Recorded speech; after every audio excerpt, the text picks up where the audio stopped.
ಜನ ಏನೋ ಕಳ್ಕೊಂಬಿಟ್ಟು ಏನು ಕಳ್ಕೊಂಡಿಲ್ಲ ರೀ, ಎಲ್ಲ ಇದ್ದಂಗೆ ಇದೆ.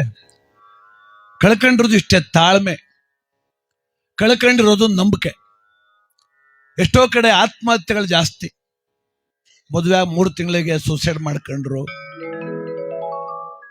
ಮಾವನ ಮನೆ ಕಿರುಕುಳ, ಅತ್ತೆ ಕಿರುಕುಳ ಅಂತೆಲ್ಲ ನಾವು ಓದ್ತೀವಿ. ಆದ್ರೆ ಒಂದು ಸತ್ಯ ಅಂದ್ರೆ ಕಿರುಕುಳ ಏನಿಲ್ಲ, ಸಾಂಸಾರಿಕ ಜೀವನಕ್ಕೆ ಹೆಣ್ಮಕ್ಳು ಅಡ್ಜಸ್ಟ್ ಆಗ್ತಾ ಇಲ್ಲ.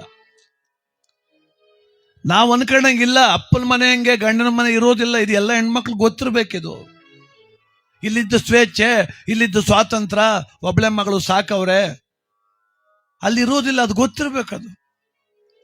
ನನ್ನ ಗಂಡ ನನ್ನ ಮೇಲೆ ಅನುಮಾನ ಪಟ್ಟ, ಅದಕ್ಕೆ ನಾನು ಸತ್ತೋಗ್ಬಿಟ್ಟೆ. ಅಲ್ಲ, ಸಾಯಿದಕ್ಕೆ ಅನುಮಾನ ಪಡಂಗೆ ನಾನು ಇಲ್ವಲ್ಲ, ನಾನು ಯಾಕೆ ಸಾಯ್ಬೇಕು? ಈ ಯೋಚನೆ ಯಾಕೆ ಬರಲಿಲ್ಲ? ಅವನು ಎಷ್ಟಾರ ಅನುಮಾನ ಪಟ್ಕಲಿ, ಏನು ಪಟ್ಕಲಿ, ನಾನು ಅವನು ಅನುಮಾನ ಪಡಂಗೆ ನಾನು ಇಲ್ವಲ್ಲ, ಇದ್ರಾಯ್ತಲ್ಲ. ಅವನ ಅನುಮಾನ ಪಟ್ಟ ಅಂತ ನಾನು ಸಾಯ್ತೀನಿ ಅಂದ್ರೆ ಅವನ ಅನುಮಾನಕ್ಕೆ ಪುಷ್ಟಿ ಕೊಟ್ಟಂಗ. ಇಲ್ಲಿ ಮಗಳೇ ಅಯ್ಯೋ ಕಂದ ಅಂತಿದ್ಲು ಅವ್ವ, ಅತ್ತೆನೂ ಹಂಗಂದಾಳ, ಏನವ್ವ ಇಷ್ಟು ಕೆಲಸ ಮಾಡೋದು ಕಲ್ತಿಲ್ವಲ್ಲವ ಅಂತಾಳೆ.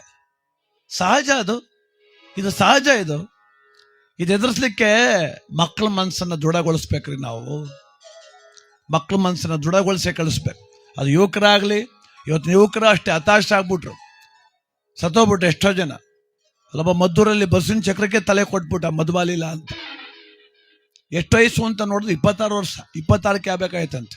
38 ಆದವನು ಇನ್ನೂ ಹೆಣ್ಣು ಹುಡುಕ್ತಾ ಕೂತವನೆ, ಸಿಗ್ತದೆ ಹೆಣ್ಣು ಸಿಗ್ತದೆ ಅಂತ. ಇವನಿಗೆ 26ಕ್ಕೆ ಆಗ್ಬಿಟ್ಟದವ ಮದುವೆ.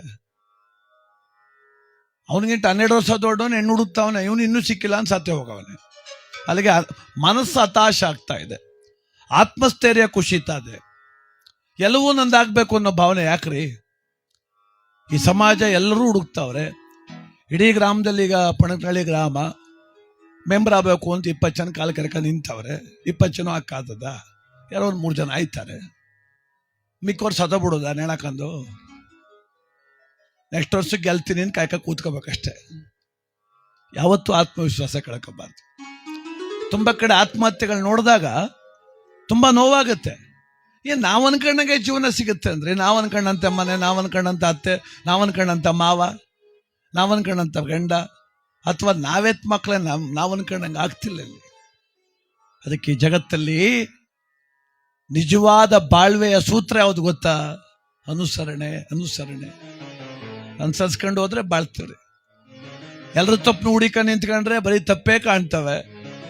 ಅದ್ರ ಬಗ್ಗೆ ಯೋಚನೆ ಮಾಡ್ತಾ ಕೂತ್ಕೊಂಡ್ರೆ ಮನಸ್ಸು ಹತಾಶ ಆಗ್ತದೆ, ಆತ್ಮಹತ್ಯೆ ದಾರಿ ಹಿಡಿಬೇಕಾಗ್ತದೆ. ಅದಕ್ಕೆ ದಯಮಾಡಿ ಇವತ್ತಿನ ಯುವ ಜನತೆ ಹತಾಶ ಆಗಬೇಡಿ, ತಾಳ್ಮೆಯಿಂದಿರಿ. ವರ್ಷದ ಫಲ ಕಾಯ್ಕ ಕೂತ ರೈತ ಕಾಯ್ತಾವನೆ, ಬೆಳೆ ಇಲ್ಲ, ಬೆಳೆದ ಬೆಳೆಗೆ ಬೆಲೆ ಇಲ್ಲ. ರೈತ ಬರೆದಿಟ್ಕೊಂಡ್ಬಿಟ್ರೆ ವ್ಯವಸಾಯ ಮಾಡಂಗಿಲ್ಲ. ರೈತ ಬರೆದಿಟ್ಕೊಂಡ್ರೆ ಯಾರು ವ್ಯವಸಾಯ ಮಾಡಂಗಿಲ್ಲ. ಬೇಸಾಯ ಅಷ್ಟೊಂದು ನಷ್ಟ, ಆದರೂ ಬಿಟ್ಟಿಲ್ಲ ನಮಗನ್ನ, ಆದರೂ ಬಿಟ್ಟಿಲ್ಲ ನಮಗನ್ನ. ಎತ್ತ ಮಕ್ಕಳ ಮೇಲೆ ತಾಯಿಗೆ ನಂಬಿಕೆ, ನನ್ನ ಮಗ ಬೆಳೀತಾನೆ, ದೊಡ್ಡವನಾಗ್ತಾನೆ, ಆಫೀಸರ್ ಆಗ್ತಾನೆ, ನನ್ನ ಸಾಕ್ತಾನೆ ಅಂತ ಏನು ಗ್ಯಾರಂಟಿ ಆ ತಾಯಿಗೆ? 20 ವರ್ಷ 25 ವರ್ಷ ಮಕ್ಕಳು ಸಾಕ್ತಾಳ ಆ ತಾಯಿ. 25 ವರ್ಷದ ಯೋಚನೆ ಅವ್ರದ್ದು. ನಮ್ದೆಲ್ಲ 6 ತಿಂಗಳಿಗೆ ಒಳ್ಳೇದಾಗಬೇಕು, ಇಷ್ಟು ದುಡ್ಡು ಬರ್ಬೇಕು, ಕಾರ್ ತಗೊಬೇಕು ಅಂತ. ದಯಮಾಡಿ ಹತಾಶ ಆಗೋದು ಬೇಡ, ಆತ್ಮವಿಶ್ವಾಸ ಕಳ್ಕೊಳ್ಳೋದು ಬೇಡ. ಈ ಜಗತ್ತು ವಿಶಾಲವಾಗಿದೆ, ಬದುಕಲಿಕ್ಕೆ ಲಕ್ಷ ಮಾರ್ಗ ಇದ್ದಾವೆ. ಆ ಮಾರ್ಗ ಹಿಡಿದು ಬದುಕೋಣ. ವಿಶ್ವಾಸ ಇರಲಿ, ನಂಬಿಕೆ ಇರಲಿ, ಅನುಮಾನ ದೂರ ಇರಲಿ. ಆ ಭಗವಂತನ ಅಭಯ ಒಂದು ಜೊತೆಗಿರಲಿ. ಬದುಕು ಸುಗಮವಾಗಿ ಸಾಗಲಿ.